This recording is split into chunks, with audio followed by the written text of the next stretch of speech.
Hey guys, welcome back to another exciting episode of Stash Report from Stash Project. This is our May 2020 compilation video for all the new people or people who may have just found us because of some quirk in the algorithm. Welcome.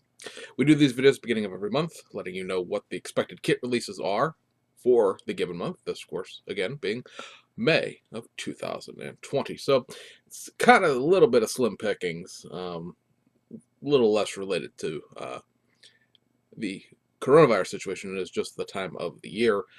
May is Golden Week in Japan, which is currently everyone is on vacation if they weren't already on vacation because of coronavirus. So the first basically 7 days of May, give or take, everybody's off, and the also we should be having the Shizuoka Hobby Show and the weekend after next. Of course, that's been canceled. That was canceled back in early March when things started going sideways for the entire world to begin with. But that would have been going on this month, which means that the kits that would be highly desirable and the big news items would be things that would be reviewed or released at the Shizuoka Hobby Show, meaning that this is just sort of a filler month while we wait for June, July, August to show up where all these new kits would be coming out. And those kits are still going to come out. There's just no show, but that just sort of leaves us with what we have here in terms of kit releases. So on the domestic side of things, there'll be two kits so far for round two for the month of May. Out of AMT, they're going to reissue their I should say venerable at this point, 1941 Plymouth Coupe. It is going to have a Coca-Cola tie-in this time because why not? It's going to come with a couple of the little pallets of bottles that we've seen in a couple other Coca-Cola releases, as well as the hand dolly for them as well. No Coke machine in this one. Sorry, guys. It's just the bottles of Coke. I believe it's molded in yellow, if I remember what it said correctly. So there's that. I know how much people love it when they mold things in color in the United States, especially in yellow. And then the NPC release will be the Taco Trike, which is the next kit in the Trick Trikes series. So um, for people who are looking for that, that will be coming out this month. Actually, from what I understand from talking to my local hobby shop guy this weekend, those are actually already shipped. And they may actually be in by the time you see this. So there's that. Salvinus JR is going to have another release coming out. It's going to be another one of the Pontiac Grand Prix, rather, 2+2s. This one's going to be the Rusty Wallace's Augard antifreeze liveried car. We'll talk more about that on the Monday show. Overseas, we have a few things that are sort of like, because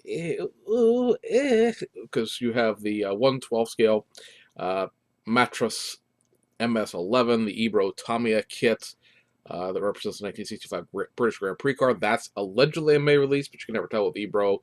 If that kit comes out, don't be surprised we don't talk about it for like a year until it all of a sudden just randomly shows up out of the middle of nowhere. And then from Nunu, they announced this week that they are going to reissue their BMW M6 in the Falcon livery. That's the one with the green and blue sort of interwoven thing that on the side of the doors and the roof.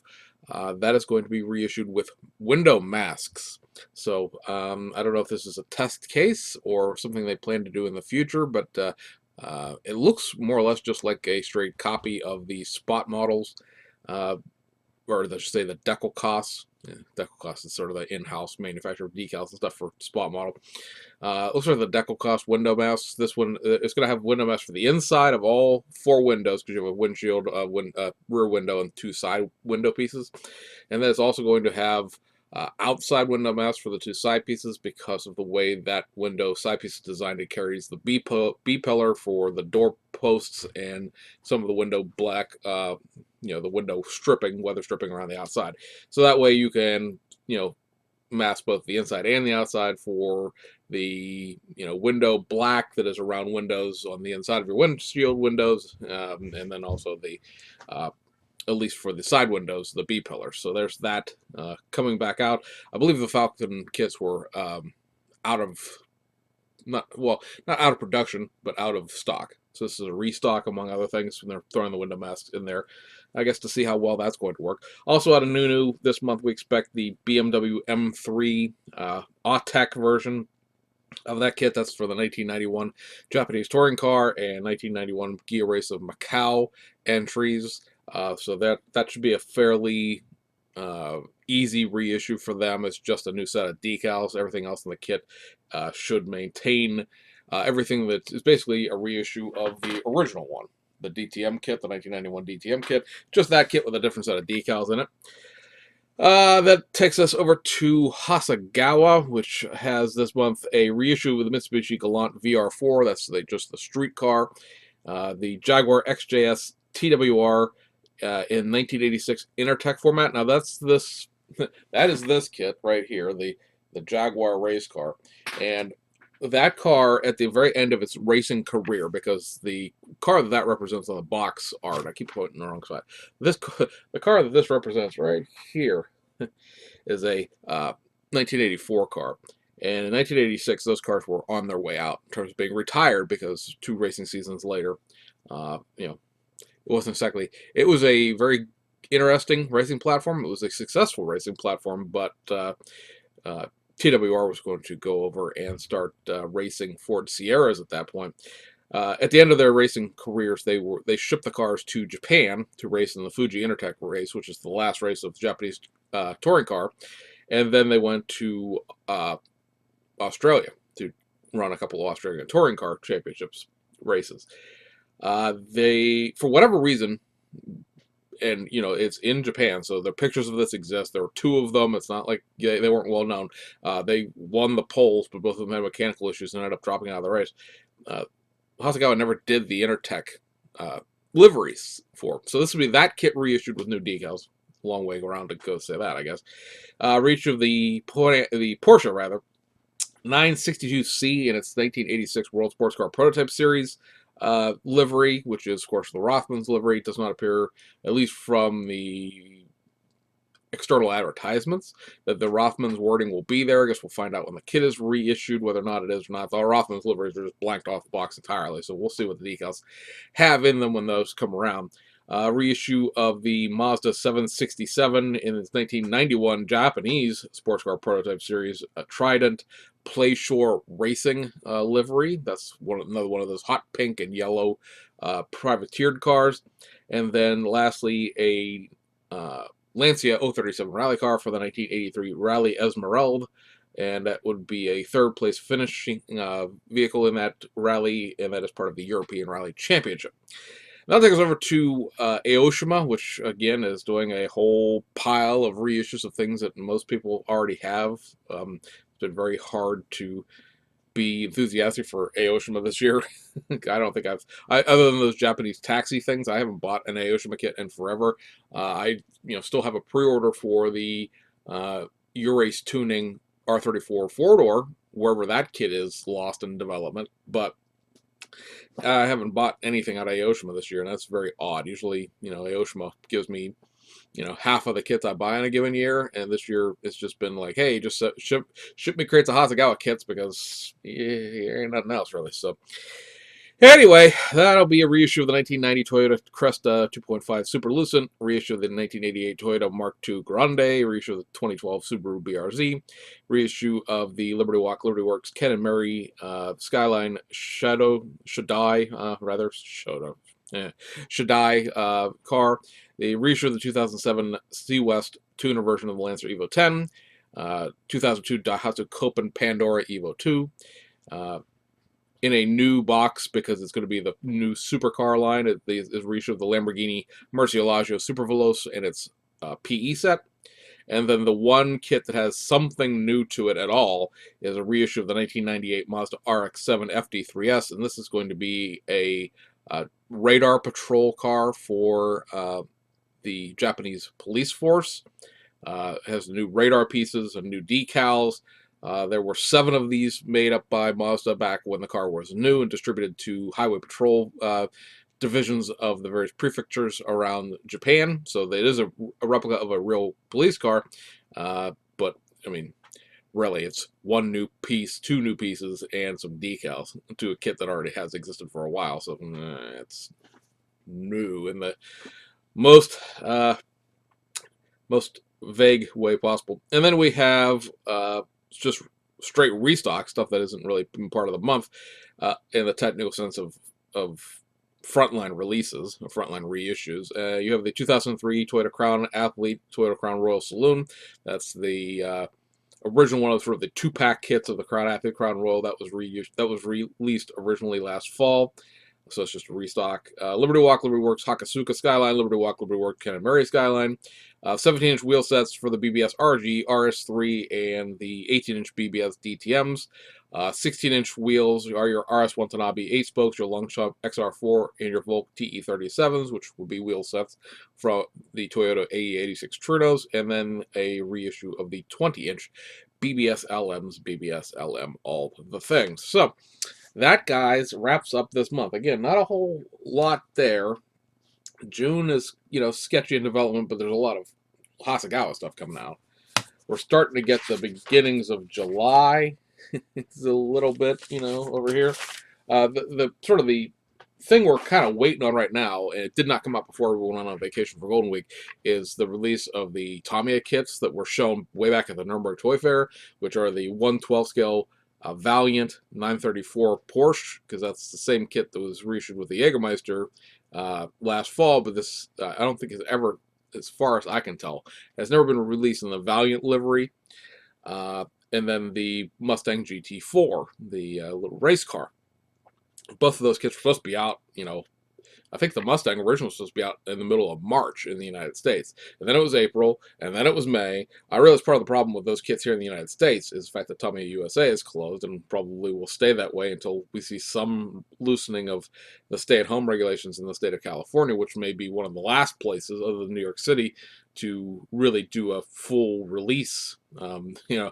It's one of those things where California could possibly never see a stay-at-home order completely lifted until we get a vaccine, because if there is a second wave of it that is significant in the fall, because that's that whole theory is going to go away in the summer magically and then come back, they would open it to close it. So we'll see where we are in the summer with that, but the kits can still be released out of Japan and out of Hong Kong and things like that. So we'll see where that kit comes as far as being released. It just keeps sliding backwards everywhere that was doing pre-orders, and it's still not available for pre-order in Japan, either one of them. So we'll see where those kits go as far as where they go into this slot. They may come out in May or June, so they may fill in one of those spots. We'll let you guys know. And then, I know we're supposed to be getting more domestic kits in May, June, July, right? You're going to get your new Revell kits. You're going to get your possibly the new Mobius truck kits. Or the next sets of Mobius truck kits. I guess there's not anything new about them per se. They're just the next ones.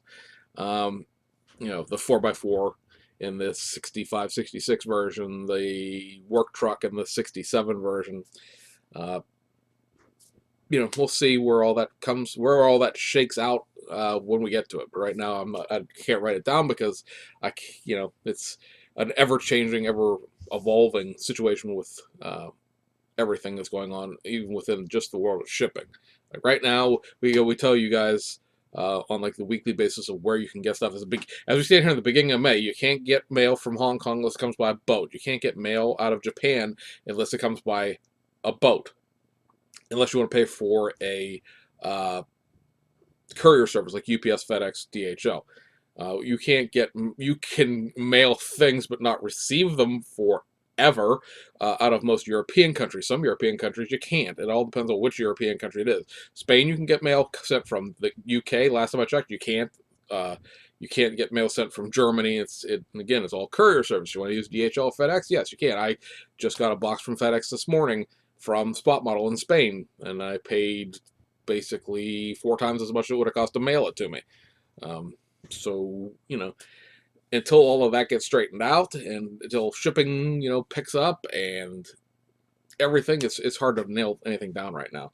The only sort of good side, if there is a good side at this point to this entire situation, is that hobbies, especially modeling, always seem to thrive during downturns in the economy. It seems counterintuitive. It seems like, oh, well, you lost your job, you wouldn't have anything to spend money on.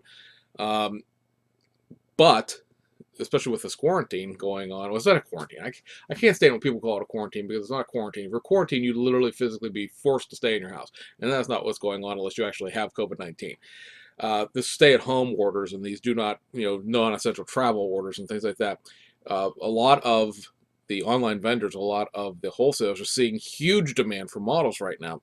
Which I don't know if that's people necessarily panic buying in the sense that they're afraid the stuff's going to go away forever, and I don't know, they're building an apocalyptic bunker out of used styrene runners, or it's just people buying stuff because they need something to do at home. But if you look at when things were the best for the hobby in a lot of cases, uh, not so much totally the best, but times where the hobby took a swing from a down to an up tends to be around times when we've had situations where we've had economic issues.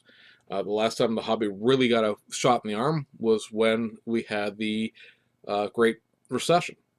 A lot of the hobby things were sort of, winding down in terms of their not so much interest, but their sales and things like that right before 2008 happened. And then 2009, 2010 led into the early 2010s where we saw, you know, all of these supercars be released out of Aoshima. We saw the founding of BMAX and Nunu.